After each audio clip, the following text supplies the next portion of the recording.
الحمد لله رب العالمين يا رب.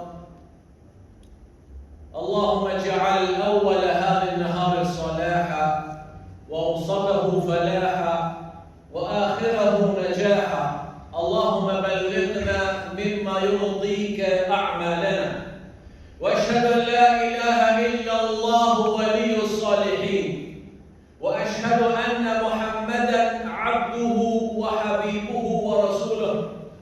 سيدي أبا القاسم يا رسول الله، صل عليك الله يعلم الهدى.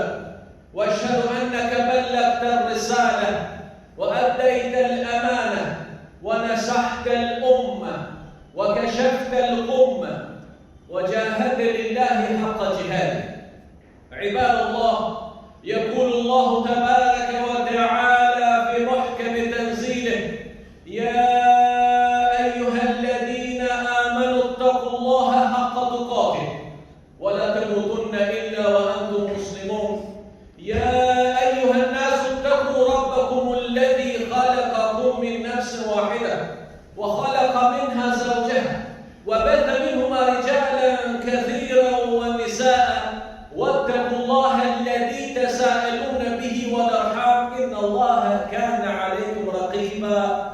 يا أيها الذين آمنوا اتقوا الله وقولوا قولا سديدا يصلح لكم أعمالكم ويغفر لكم ذنوبكم، ومن يطع الله ورسوله فقد فاز فوزا عظيما.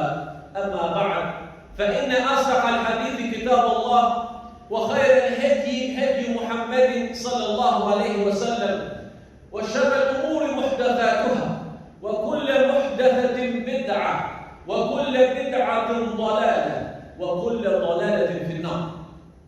My dear brothers and sisters, I greet you with the greeting of peace. Assalamu alaikum wa rahmatullahi ta'ala wa barakatuh. All praise is due to Allah. Peace and blessings be upon our beloved Prophet sallallahu alaihi wasallam, upon his noble family, his righteous companions, and all those who follow their path till the last day. Inshallah, today we'll talk about this very important topic. Today we'll talk about Islam, and we'll talk about Muslims in Australia here. I chose this topic, my dear brothers and sisters, because we are all ambassadors of Islam in this country. Whatever we do, good or bad, it will reflect our religion as well. My dear brothers and sisters, I chose this topic because we should consider Australia as our home. This is the place where our kids are born and raised, and therefore this should be our home. And therefore we should work for this country. And it is important that whatever we do from outside this mosque, from the moment you get out of your own house, you will reflect your religion as well. Because Islam is not just coming to pray 5 daily prayers or to pray 1 Friday prayer. Islam is a system of life. From the moment you open your eyes in the morning and to the moment when you go to sleep, even how you go to sleep, everything is included in our religion, Islam. So my dear brothers and sisters, I hear and I see some people who talk about against government, against the country itself. But one thing remember, no one forced us to come here. We came here for a better life. We came here for a better life. And it is important to work towards this country, this community, so we can make this place a better place. How many people out there, Muslims by name, their names are beautiful names, Muhammad, their names is Ahmed, and when they go outside, they do a lot of harams, a lot of bad things. And now Muslims will think that this person, his name is Muhammad, he should know better. Well, they don't know that this person is a Muslim only by name. So it is very important. We've got a lot of work to do, my dear brothers and sisters, especially you that are here today, that Allah honored you to be in this very mosque. where a lot of Muslims out there, God knows what they're doing now. You understand? So we've got a responsibility, and that is to convey the message of Islam through our actions, number one. Sometimes we only tell people what to do. And when we leave the mosque, the moment that we put our shoes on, we are like different Muslims, subhanAllah. We start to talk about other people, the way that we treat the neighbors, even the way that we park. And I mentioned this last week or the week before. We come here to worship Allah subhanahu wa ta'ala, and before you enter the mosque, you block someone's driveway. Let's say the neighbor who's not even a Muslim. And then how would you feel if you're in his shoes? Say, subhanAllah, this person, he went to the place of worship to worship his Lord, and before he actually entered inside, he's causing damage. And what do you think that neighbor would think of Islam and the mosque and us as Muslims? One of the tips that I can give myself and you all, my dear brothers and sisters, if we want to survive in this country as Muslims and as a Muslim community, number one is to practice your Islam. This is the key. To practice Islam for yourself first. To do 5 daily prayers, to give your zakat, to fast, and all those obligatory things that we should do. And also to stay away from haram things that Allah told us to stay away from. Because if our connection, if our link with Allah is good, and then whatever we ask Him for, inshallah He will grant more to us. You know, I've been Imam all my life pretty much. And sometimes, you know, we've got Muslims out there, problems wherever you go around the world, and we pray for them, we make lots of du'as, and we do this, and some people say, Mom, how come Allah is not answering our du'as? What is happening? So we have to renew that link with Allah subhanahu wa ta'ala, number one. Because if that link is not strong, and then there's no point doing anything else, my dear brothers and sisters. Number two, it is very, very important to educate yourself when it comes to Islam. I know the majority of you that are here today, you work or you have contacts with non-Muslims one way or another. You either work with them, or you see them on the streets, or they are your neighbors. So you have some kind of contact with non-Muslims, and we all do that every single day. And what is important is to educate ourselves and to learn about Islam, especially when it comes to those misunderstood issues that people talk about Islam. This is very important. As I said, someone might come to you, they watch something on the news about Islam or Muslims. Who is the first person that those people will go and ask? One of you here, one of us. Because they know that you're a Muslim, they say, you know, they're talking something like this about Islam. What do you think? And if you don't know yourself, how are you going to answer? And some people, subhanAllah, they answer without having any knowledge. And they're causing more damage than good. They're causing more damage than good. Because they feel embarrassed, because they don't know. And they come up with some kind of stories that it might be against Islam itself. You understand? Very important, my dear brothers and sisters. To educate yourselves and to learn about Islam. Alhamdulillah, today, we've got everything. You've got social media, you've got books, you've got imams, wherever you go. What is your excuse? Educate yourself. Because inshallah, most of you that are not parents yet, when you become parents, how do you expect your children to learn about Islam when you don't know Islam yourself? How are you going to educate them? I'm not asking you to become imams. I'm not asking you to become scholars.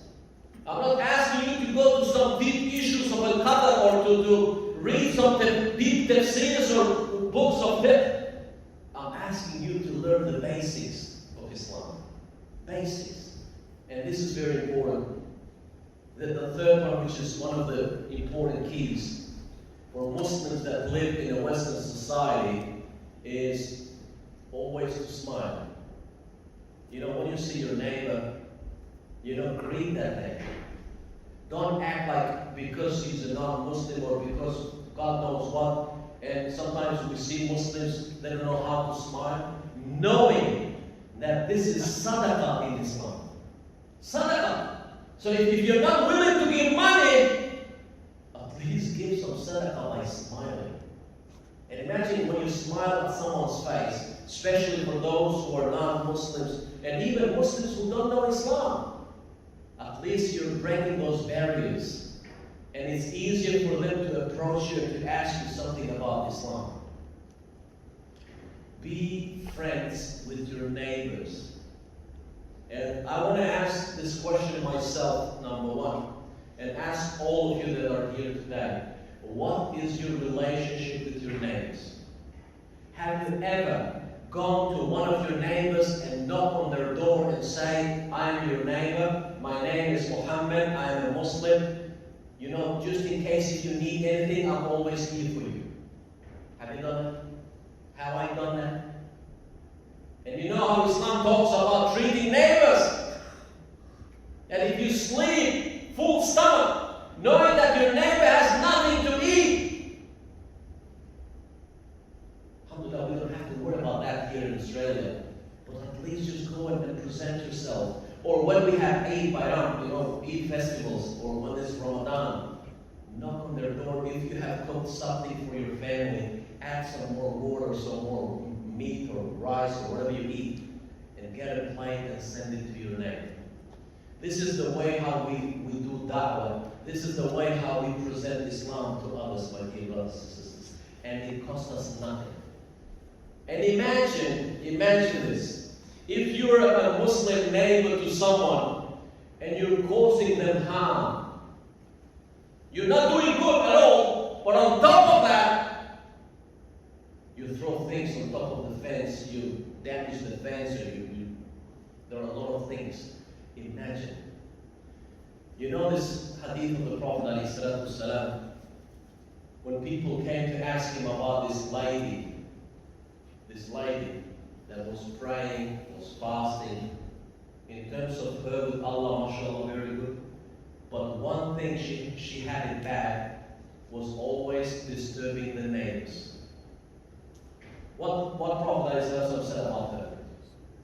She will be in hellfire. In hellfire. So my dear brothers and sisters, one of the ways that we can do da'wah and present Islam to others, because as I said, we are ambassadors of Islam in this country, it is important the way that we communicate, the way that we behave ourselves towards your colleagues, towards your neighbors, towards people out there. If you see someone out there, someone who is older, what does it cost you to say good day or good morning or whatever? You know, I met people, old people, that said to me, they were non-Muslims before, they said, you know how I embrace Islam? Because of one greeting. A young boy, Muslim boy, he saw this old person, and all that young boy did is, you know, respected her by saying good morning. Imagine, she said, no one said good morning to me for all these months. And this young boy said good morning and I stopped him. What makes you different from other youth? Why are you saying good morning to me? You know what he said? Because I'm a Muslim. This is what Islam teaches us. And that's how she started to learn about Islam, and eventually she became Muslim. You see, my dear brothers and sisters, all it takes is a small deed. And imagine for you to be a reason for someone to embrace Islam. One of the things that I have seen here in Australia and also in other non-Muslim countries with Muslim communities is when there is injustice being done to any community, let's say Christian community, Jewish community, you know, this any community here, or this the local communities here, and if we don't stand up for others, let's say something happened to them, as Muslims, we have to stand up for the rights of others as well, not just for the rights of Muslims. Because Islam teaches us to be just all the time. When it comes to any Muslim or Islamic cause, all of us standing up. But when we hear, let's say, some non-Muslims got shot or whatever, we feel like there is nothing, which is a big mistake. We have to stand up for justice, no matter if that injustice has been done towards Muslims or non-Muslims. You understand? This is very important. The other thing, my dear brothers and sisters, that I see Muslims, and including myself when I say Muslims, is we don't volunteer. We don't do a lot of volunteer work. When I say volunteer work, I'm talking about the country itself. You know, there's feeding homeless, you know, donating blood. All these things are praised by Islam. We should have been on the first saf, the front row, helping other people, because Islam teaches us so. Alhamdulillah, we see a lot of volunteers when it comes to, let's say, mosques, this and that. But if there is homeless or there is a cause happening in this country, we say no. Why? Because we still don't consider ourselves to be part of this country. And this is very unfortunate. Because of what I said, number one, no one forced us to come here. Number two, our kids, my kids, are born here. My kids are getting raised in this country. So if we don't work to make this country better, and then our kids will have no future. So volunteer some of your time. You will meet a lot of non-Muslims, you know, while you do those things. And you know, this is how you do dawah. How do you think Islam came all the way to, let's say, Indonesia? All the way to the Philippines?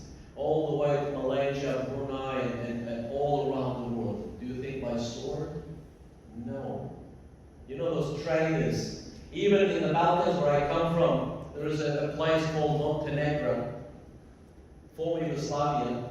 You know, there was a mosque built there in the 14th century, long before the Ottomans came. The traders went all the way through Mediterranean, you know, and Adriatic Sea. They went to do business over there. You know, they were just people. They were telling, you know, people saw them being just, being fair. And they asked them, hey, who are you guys? Why you're fair? Everyone is trying to steal. We are Muslims. This is what Islam teaches us. And this is how they spread Islam. You understand? So we are ambassadors of Islam. We go back to the title of our topic, my dear brothers and sisters. And also, it is important to be active and to do dawah as much as you can. Some people can do dawah through internet. Some people can be active on social media. Others, you know, they go out there, they give, you know, a copy of the Quran, or do whatever you can. Do whatever you can. Because think of something that you have done that you can be proud of when you meet Allah subhanahu wa ta'ala on the day of judgment.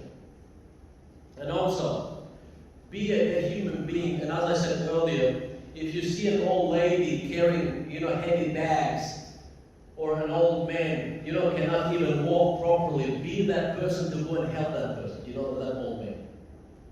This is what Islam teaches us. Well, these are simple things, but yet very, very important, my dear brothers and sisters. Islam is a system of life. Islam is not just go inside the mosque and pray. And why I say this, and I want to conclude with this, my dear brothers and sisters. And this is something to be scared of. We see a lot of Muslims, alhamdulillah, as I said, they pray 5 daily prayers. But when it comes to dealing with other people, they lie, they cheat, they do all those haram things that Allah, the Prophet considers them to be haram. And how can that be possible in one Muslim? Praying 5 daily prayers and cheating and lying and doing all those haram things. Islam goes even further, that even when you drive, we have to respect the rules of streets. If it's 60, you know, per hour, drive 60 per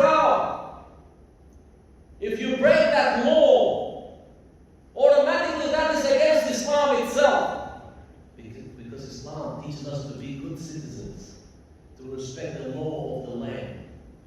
Alhamdulillah, Alhamdulillah, that we are Muslim, and we always say Alhamdulillah ala ni'mat al-Islam. There's no doubt. But at the same time, we should say Alhamdulillah that we live in a country like Australia. We're able to pray. No one stops us. We're not, scared that something's going to happen out there. Let's all of us work to make this country a better place. Let us always think that as soon as you get out of this mosque, you're an ambassador of Islam. And number 3, don't consider Islam to be a religion of mosques. Islam is a system of life. Everything that you do has to be according to Islam. Ask Allah subhanahu wa ta'ala to make us of those that we consider Islam to be our way of life, Ya Rabbal Alameen. Ask Allah subhanahu wa ta'ala to make us of those that we're good ambassadors of Islam in this country, Ya Rabbal Alameen. Ask Allah subhanahu wa ta'ala to make us of those that who will become reasons and causes for other people to embrace Islam, Ya Rabbal Alameen. Ask Allah subhanahu wa ta'ala to make us of those that we are able to feed ourselves and our families with halal and to stay away from haram, Ya Rabbal Alameen. All the good deeds that we do, may Allah make us of those that we do only for His sake, Ya Rabbal Alameen. Ask Allah subhanahu wa ta'ala to make us of those that we love, we respect, we advise one another only for His sake, Ya Rabbal Alameen. Ask Allah subhanahu wa ta'ala to make us of those that He's pleased with us in this world and the next, Ya Rabbal Alameen. وَقُولُوا قَوْلِ هَذَا وَاسْتَغْفِرُ اللَّهَ لِي وَلَكُمْ فَاسْتَغْفِرُوا. Say astaghfirullah. إِنَّهُ هُوَ الْغَفُورُ الرَّحِيمُ.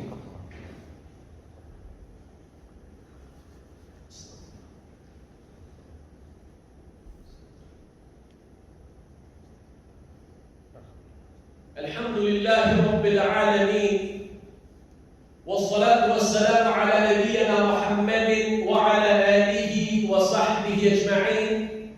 إن الله وملائكته يصلون على النبي يا أيها الذين آمنوا صلوا عليه وسلموا تسليما. My dear brothers and sisters, send salawat upon our Prophet sallallahu alayhi wa sallam. اللهم صل على محمد وعلى آل محمد كما صليت على إبراهيم وعلى آل إبراهيم في العالمين إنك حميد مجيد. اللهم بارك على محمد وعلى آل محمد كما باركت على إبراهيم وعلى آل إبراهيم في العالمين إنك حميد مجيد. يقول الله تبارك وتعالى إن الله يأمر بالعدل والإحسان وإيتاء ذي القربى وينهى عن الفحشاء والمنكر والبغي يعظكم لعلكم تذكرون. وأقم الصلاة يا رب.